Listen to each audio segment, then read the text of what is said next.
La France évolue, la France se spécialise, la France crée, la France fascine, la France du Second Empire. Bonjour, je suis Louis-Napoléon Bonaparte. Je suis né le 20 avril 1808 à Paris.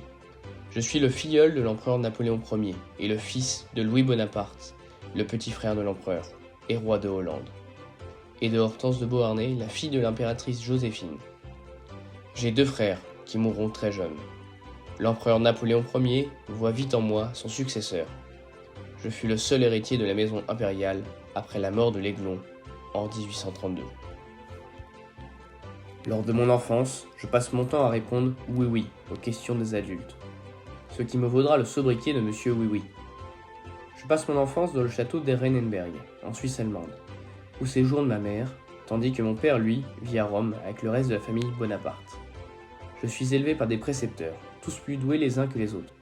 Je parle d'ailleurs mieux allemand que français, à cette période, ce qui me laissera un fort accent allemand, qui me vaudra les railleries de mes collègues à la Chambre des Pairs. Je m'engage dans l'armée suisse en 1832, à l'âge de 24 ans.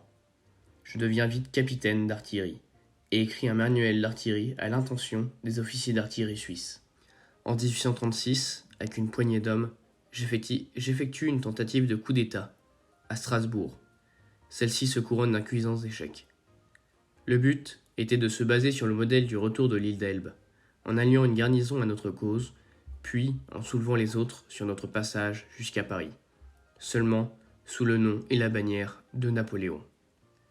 Ma mère négocia avec le roi Louis-Philippe mon exil, un exil que je fis en Amérique. Au décès de ma mère, je rentrai en Suisse pour récupérer quelques affaires, dire adieu à ce château, puis je partis pour l'Angleterre, où je resta 2 ans.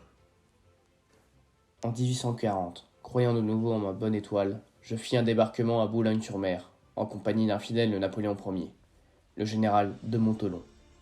Je prône alors la doctrine du gouvernement d'un seul par la volonté de tous, au moment même où le roi Louis-Philippe fit revenir les cendres de l'empereur à Paris. Cette fois-ci, nous utilisâmes la technique suivante. Nous arrivâmes avec une troupe. Le général avait en amont déjà convaincu le 42e de ligne.